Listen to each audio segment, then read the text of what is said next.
আসসালামু আলাইকুম বন্ধুরা, আমি নতুন একটা ভিডিও নিয়ে আপনাদের কাছে হাজির হলাম। আজকে আমার ভিডিওটা হচ্ছে মালয়েশিয়া একটা দ্বীপ লঙ্কায়ু। এই দ্বীপটা নিয়ে আমরা আলোচনা করব, আপনাদেরকে ভিডিওটি দেখাবো। লঙ্কায়ু দ্বীপ এটা হচ্ছে একটা কি বলে, এটা পাখির দ্বীপ লঙ্কায়ু। অর্থাৎ যেটা আমি গল্পটা শুনেছি, এটা একটা ঈগল পাখির দ্বীপ। লঙ্কায়ু মানে ঈগল, আর একটা পাথরের উপরে ঈগল পাখিটা বসবাস করত, সেই থেকে লঙ্কায়ু নামকরণ করানো হয়েছে। এই দ্বীপে অনেক ঈগল পাখির বসবাস। আমরা যখন এই লঙ্কায়ু দ্বীপে যখন পাহাড়ে উঠলাম 700 ফিট, তখন দেখলাম অনেক ঈগল পাখি আনাচে কানাচে উড়াউড়ি করতেছে।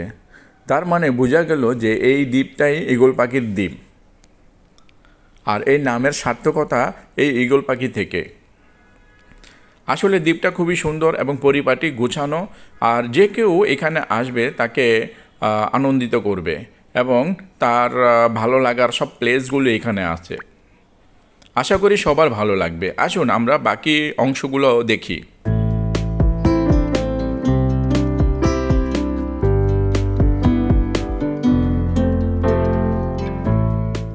একটা ঈগল পাখির ভাস্কর্যকে কেন্দ্র করে একটা বিশাল একটা এলাকা নিয়ে একটা পার্ক তৈরি করা। আর এই পার্কটাকে এমনভাবে তৈরি করেছে যা মানুষকে এখানে আসতে বাধ্য করে এবং সৌন্দর্য উপভোগ করার জন্য বাধ্য করে। আসলেই এখানে যে আসবে সে মনোমুগ্ধকর হয়ে যাবে, কারণ তার পরিবেশ, তার পরিস্থিতি সব কিছুই উপভোগ করার মতো, প্রতিটা অংশ উপভোগ করার মতো।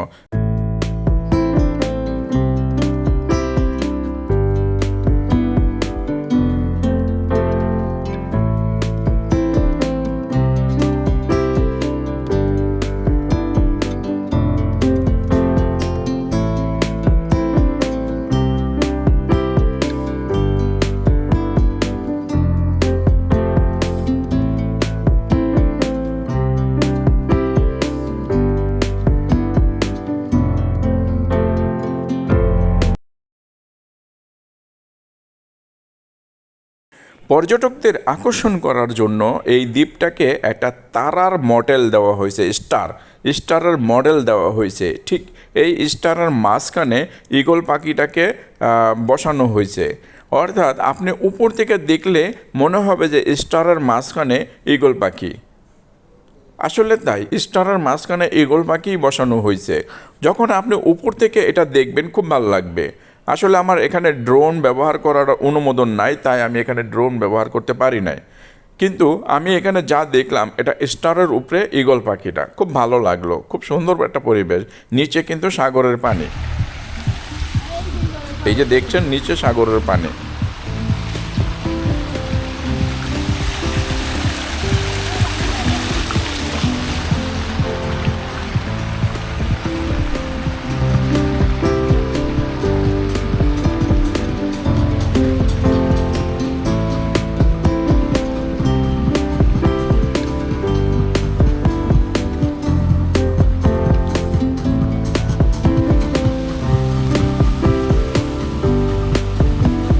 লঙ্কায়ুর ঈগল পাখি।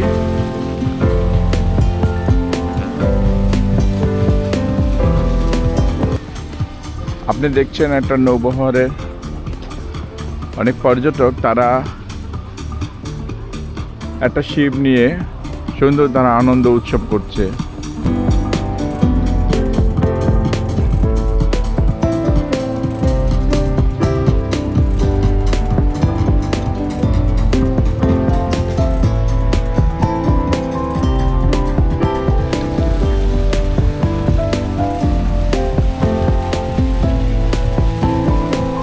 প্রতিদিন দেশ বিদেশ থেকে অনেক দর্শক আসে এইখানে এই ঈগল পাখিটাকে দেখার জন্য, আর ঈগল পাখির অবস্থানটা, যে পরিবেশটা, সেটা উপভোগ করার জন্য।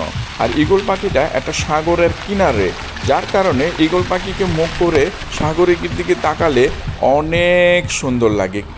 বিশ্বাস করেন, এই যে সাগরটা আন্দামান সি, এই সাগরটা এতটা সুন্দর লাগে। এই পাখিটাকে দূর থেকে যখন আপনি পাখির দিকে তাকাবেন, অসাধারণ লাগে।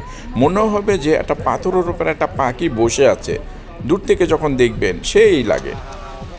আর এই পাখিটা আসলে অসাধারণ কারুকার্যভাবে তৈরি করা হয়েছে। আর যে কেউ মানুষ এখানে আসে তার সাথে ছবি তোলার জন্য সবাই একটা অন্যরকম একটা আগ্রহ নিয়ে থাকে। আমরাও অনেক ছবি তুলেছি।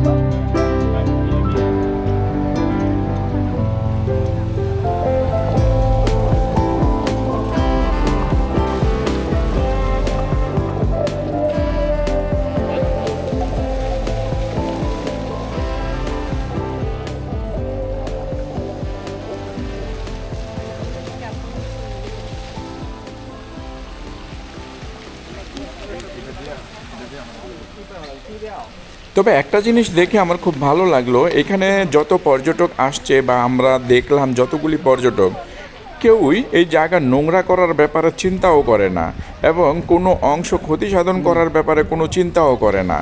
আসলে এইটাই একটা মনুষ্যত্বের ব্যাপার। যে কোনো সৌন্দর্যকে সুন্দর দিয়ে দেখা উচিত। আমাদের দেশে কোনো সুন্দর স্থাপনার মধ্যে কেউ নাম লিখে রাখবে অমুকের লাগে তমক, তমকের লাগে অমুক, কিন্তু এইখানে আমি এগুলি কোনো কিছুই দেখি নাই। কেউ নোংরা করার প্রশ্নই আসে না। এতটা পরিষ্কার পরিচ্ছন্ন, কোথাও কাগজ ফালানো নাই, কোথাও করা নাই। আপনার কি বলবো যে প্রত্যেকটা অংশ পরিষ্কার পরিচ্ছন্ন। ভালো লাগলো, খুব ভালো লাগলো। এরকম পরিবেশ আসলে সব জায়গায় কাম্য।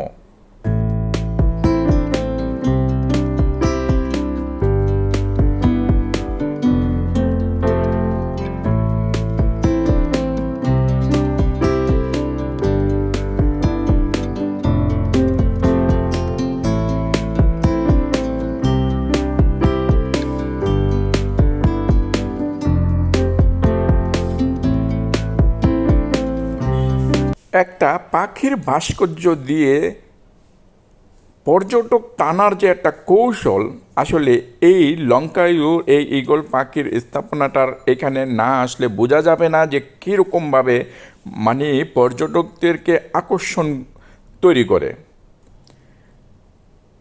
আমি এখানে যখন দাঁড়াই তখন দেখলাম বিভিন্ন দেশের পর্যটকরা এইখানে আসে এবং এই পাখিটাকে কেন্দ্র করে সবাই ফটো তোলে এবং তার বিস্তারিত তথ্য জানার জন্য বিভিন্ন গাইডের থেকে সাহায্য সহযোগিতা নেয়।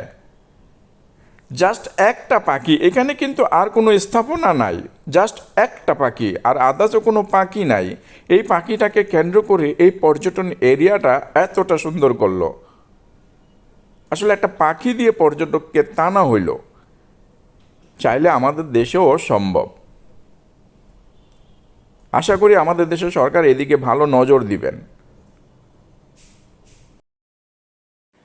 এই স্থানটার সিকিউরিটি সাধারণ মানুষরাই দিচ্ছে। এই জায়গায় আমি কোনো সিকিউরিটি গার্ড পেলাম না, পুলিশ পেলাম না, কোনো কিছুই নাই। আমরা যারা সাধারণ পর্যটক আমরা এখানে গেলাম, তখন দেখলাম যে প্রত্যেকটা পর্যটক তার নিয়ম শৃঙ্খলা অনুযায়ী সে পরিচালিত হচ্ছে নিজে নিজেই। কেউ বলে দেয় না আপনি ডাইনে যাবেন বামে যাবেন, কেউ বলে দেয় না।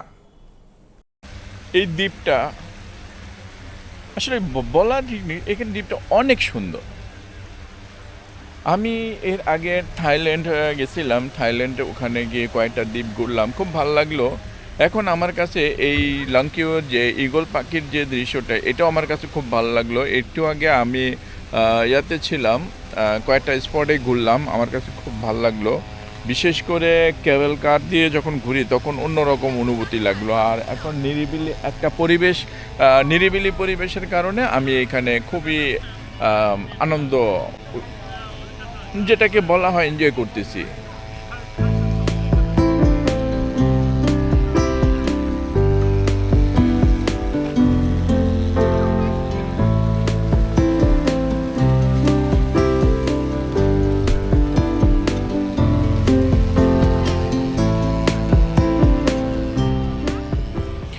তো আজকে ওয়েদারটা একটু মেঘলা এবং ঘুরি ঘুরি বৃষ্টি হচ্ছে, ভারী কোনো বৃষ্টি হয়নি। তো আমরা আমাদের নাদিসা হোটেল ওখানে লাঞ্চ করে আমরা বের হয়েছি, বের হয়ে আমরা এখানে আসলাম। তো এখান থেকে আমরা ঘুরে আরও একটা স্পটে যাব, তারপর সেখান থেকে ঘুরে আমরা ডাইরেক্ট হোটেলে যাব সি বিচে গিয়ে বাস ওখানে আমরা সময় কাটাবো।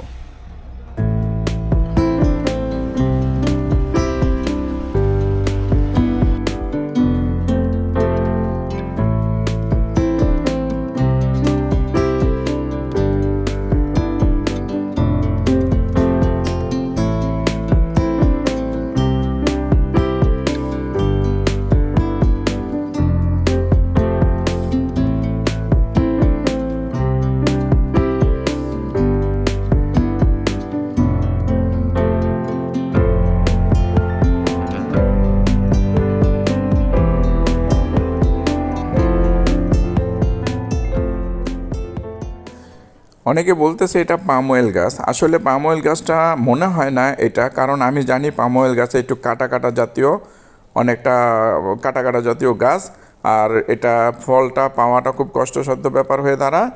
আর এই হলো ফল, কিন্তু পাম অয়েল গাছে এরকম না। আসলে এখানে নেম প্লেট নাই, তাই আমিও বলতে পারতেছি না, আর কাউকে জিজ্ঞাসা করব সেটাও নাই। আসসালামু আলাইকুম। আমরা যে প্লেসে এখন দাঁড়িয়ে আছি এটা মূলত লঙ্কা ভিউর মেইন পয়েন্ট। যখন এই লঙ্কা ভিউটা আবিষ্কার হয়, মালয়েশিয়ান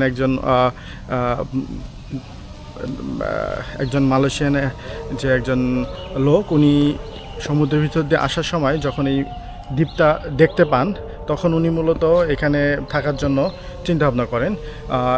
এই লঙ্কা ভিউ নামের পিছনের যে লজিক, সেটা হলো পিছনে আপনারা দেখতে পাচ্ছেন একটা ঈগল পাখি একটা পাথরের উপর দাঁড়িয়ে আছে। হ্যাঁ, তো এটা লঙ্কা দ্যাট মিনস যে পাথরটা ছিল, এই পাথরটার লাস্ট নেমটা লঙ্কা। হ্যাঁ, সেই অনুযায়ী এটাকে লঙ্কা। এবং ঈগল পাখি দেখতেছেন, এরা মালয়েশিয়ান ভাষায় অথবা ভিউ না বা এরকম আঞ্চলিক ভাষায় ভিউ, যে লঙ্কা ভিউ এই নাম অনুযায়ী দুইটারই নিকনেম, লাস্টের নিকনেম অনুযায়ী এটাকে লঙ্কা ভিউ করা হয়েছে। এবং এখান থেকেই এই পুরা সিটিটা এখান থেকেই প্রথম শুরু হয় এবং আস্তে আস্তে এটা বিভিন্ন এরিয়া নিয়ে বিস্তৃতি লাভ করে। এটাই লঙ্কা ভিউর। এবং কেউ যদি মালয়েশিয়া আসে এবং লঙ্কা ভিউ না দেখে, এটা তার জন্য আসলে অনেক অনেক অনেক অনেক কিছু রয়ে যাবে। আমি বলবো সবাই মালয়েশিয়া আসলে অবশ্যই লঙ্কা ভিউটা আসবেন। ধন্যবাদ সবাইকে।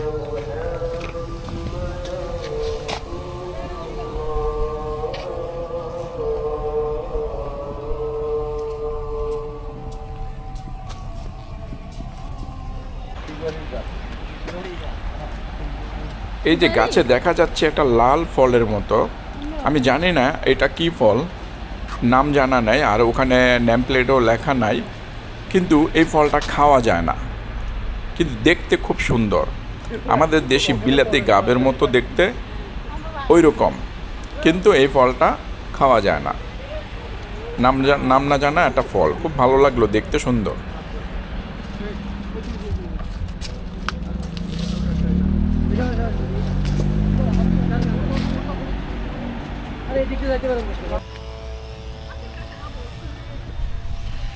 তো বন্ধুরা, আমার ভিডিওটা যদি ভালো লেগে থাকে তবে সবাই লাইক, কমেন্ট, সাবস্ক্রাইব করবেন, আর বেশি বেশি শেয়ার করবেন। প্লিজ সবাই শেয়ার করবেন আর সাবস্ক্রাইব করবেন। আল্লাহ হাফেজ।